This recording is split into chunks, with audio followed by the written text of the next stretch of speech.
Year 12. Firstly, thank you to all of you who got back to me with some comparisons between Timer and The Awakening. So this is our final lesson on Harrison's poem. We're going to start to introduce a new poem by the end of this lesson. So this is how this lesson will go. We'll start with a quick recap of what we have studied previously. I'll introduce the big question for this lesson. We'll look at the comparisons that can be made between the two texts. Then I'll introduce the next poem and finally leave you with some preparation tasks to complete for next lesson. Okay, so here's your daily review. If you could pause the video here and then work your way through the questions. Okay, so question 1, what does enduring love mean? So we looked at the two different meanings of the word endure last lesson. Enduring love means love that continues over a period of hardship. Question 2, why are rings exchanged at weddings? They're exchanged because their symbolic function is to symbolise an unbreakable bond. Question 3, other than the ring, what other symbols of entrapment are used in The Awakening? So there are several things. Edna feels a sense of entrapment as she's bound to do her duty on a Tuesday and meet with Leonce's business associates' wives. And there's also the symbol of the parrot in the cage right at the beginning of the text, which is symbolic of Edna's entrapment. And then question 4, recall an example of ornithological imagery in The Awakening. So you may have mentioned the bird in the cage, the parrot at the start, which is symbolic of Edna and her struggle to fit in with a different society, a Creole society, and to be understood. You might have mentioned Mademoiselle Rise's advice to Edna about the bird that wants to soar upon the level plane of tradition must have strong wings. Or you may have even mentioned the bird right at the end of the text who circles down into the water. Okay then, so here's our recap. Here's going over what we've learnt so far. So we know that Timer is a Meredithian sonnet. It's got 16 lines. We know it has an ABAB rhyme scheme, but that the rhythm breaks at certain points, showing the paradox between the emotions of the family and the business-like approach of the clerk. This is also reflected in language choices such as standard earn, coarse official buff, which really contrasts with the emotion of the poem. We've got the symbol of the ring, which demonstrates enduring love even after death, and also the image of the egg timer, which we discussed last lesson, further supports the belief that love transcends death, that the mother is simply passed through the first point into the afterlife. Okay, so introducing today's big question then. Our big question today is how can we draw comparisons between Timer and The Awakening? And as I mentioned, lots of you have already sent me some really good responses to how you would compare the two, and it seems like lots of us are really spot on in our answers as well. But just to clarify, I definitely would be making links between both writers' use of the ring to symbolise the eternal connection of two people in marriage. However, there's also a contrast to be made here. Whilst in Harrison's poem, the ring is a source of comfort, it's his surety that they'll be together later.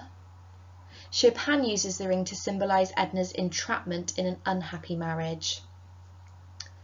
And just to demonstrate that in quotations, you've got gold survives the fire that's hot enough. It's comforting to the family that the ring is undamaged and is in fact burnished by the flames, made stronger, symbolising the fact that their love hasn't died with the mother, that their love will transcend death. And that's a source of comfort, that surety that they'll be together later, their eternal connection. However, for Edna, it's a real source of frustration for her because it symbolises her entrapment. When she tries to break it with her small boot heel, she realises that there's not a dent in the little glittering circlet. She's unable to break it. So it shows how marriage can be completely unbreakable, and as I said, in one text it's a source of comfort, in another it becomes a source of entrapment. Both writers also do explore the idea of enduring love, and this has been a previous exam question to examine how writers present ideas about enduring love. Harrison asserts that his parents' love transcends death, with reference to the afterlife, suggesting that they'll be reunited, that because she is dead doesn't mean that the love has stopped. It seems that with her death the love actually grows stronger, as shown by the fact that the ring is burnished. Chopin also shows Edna's enduring love for Robert. Though it will never be accepted by society, though they're apart for a long time, and though they cannot be together, Edna's love for Robert never falters. And again, just to demonstrate that connection, I've drawn out two quotations from each text. The first one being his surety that they'd be together later. That word surety is really important because it shows that it's not a question. He's absolutely positive that their love will transcend death and that they'll be reunited. Later seems to be a euphemistic reference to the afterlife. And then the quote I've chosen from The Awakening, I wanted to convey that Edna's love for Robert is entirely natural, and that's why it's able to endure. And that's why it opposes her love for Leonce, which was purely an accident, resembling marriages of the time that masquerade as the decrees of fate. It was something she did A, to annoy her father, but B, to please society. So because her love for Robert is natural, that's why it's able to endure. And that is Chopin's big idea, that we should follow our nature and we should not be driven by pleasing society. So I chose the quote, the line, why? Because his hair is brown. Because it shows how there's no rhyme or reason for Edna's love towards Robert. She doesn't love him for his status or his money, as perhaps was something that drew her towards Leonce. She loves him because she does. And that's why their love endures where others doesn't. Okay, so introducing our next poem. The next poem I'd like you to look at is again a poem that explores the theme of enduring love. It's called À quoi bon dire by Charlotte Mew and was published in 1916. So it's always a good idea to practice for the unseen poetry section of this exam. In your Love Through the Ages exam, you will answer a question about Othello. Then you will compare two poems from different times, and you'll look at Love Through the Ages.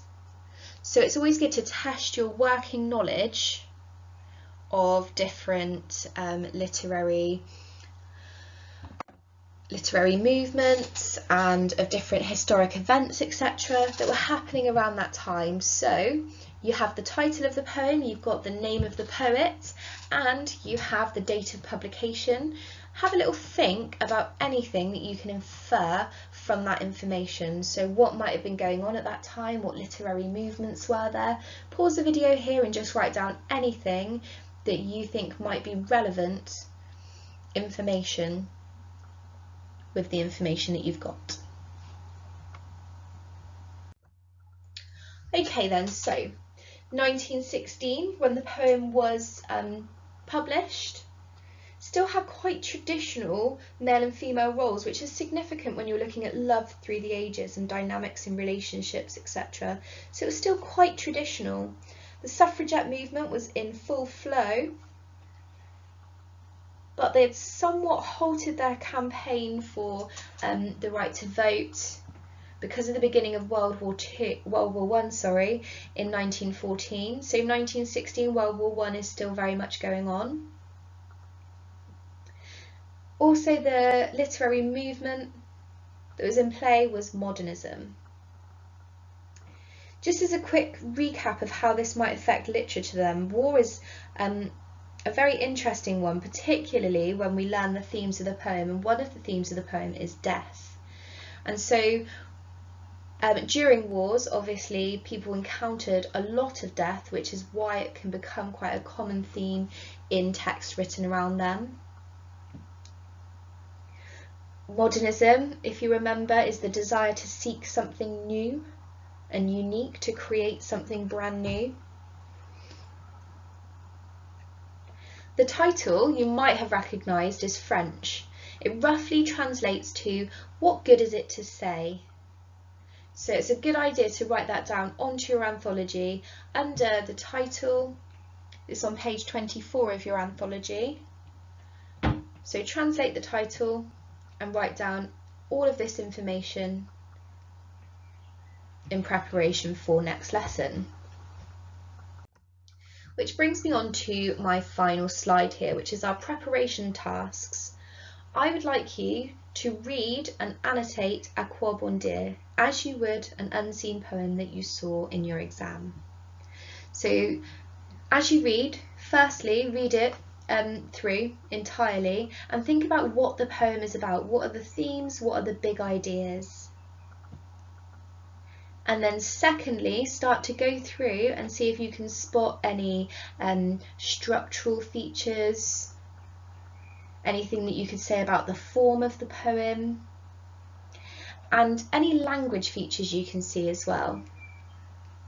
And then finally, I would like you to email me an answer to this question, or you can just message on Show My Homework, that's fine too. Why could this be described as a poem about enduring love? Why could this be described as a poem about enduring love? Okay, thank you for listening, and I look forward to hearing your responses to the question.